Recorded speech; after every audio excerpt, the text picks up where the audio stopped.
May nga daw guys, so niyata sa Simala karon. So mo to guys, ni bisita ta sa Simala, bisan pa og dili ta dibote din pero managkot man si partner sa atong gikuyogan. So pagsud pa lang nimo sa entrance, maamis na katungod kay mura kag naa sa laing nasod. Design niya kay mura siya og naa sa Italy. So matod pa, Milagroso daw ni maong lugar.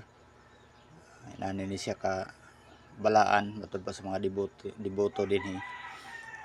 Matod pa dinhi unsa imong wish, ihatag ni. So pagsaka pa lang nimo diri sa hagdan, makita nimo ang view. Mura jud kag naa sa gawas sa nasod.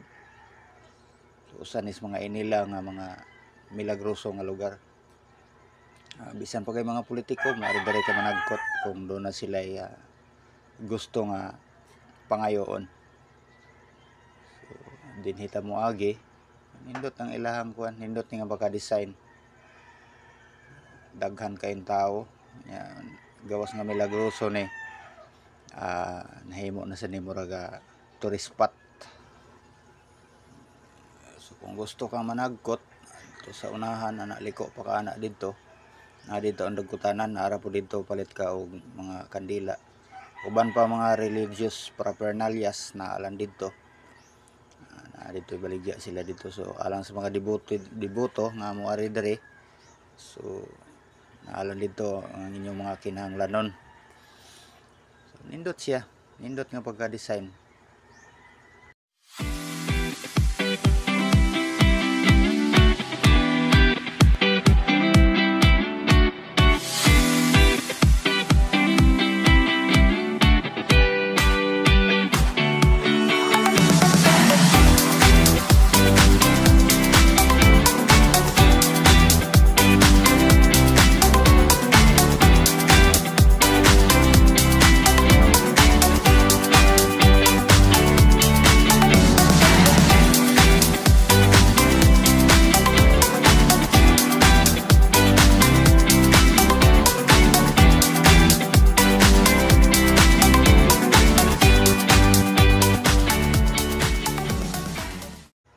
So mauni dinhi ang dagkutanan guys, daghan kay na nagkot diya.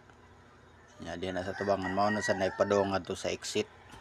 So naa diya sa right side, naa diha ang ilang mga baligya, mga basahon, mga kandila, uban pa mga religious nga mga gamit, naa diha dapita lang gyud. So mauni ang dagkutanan dinhi dapita.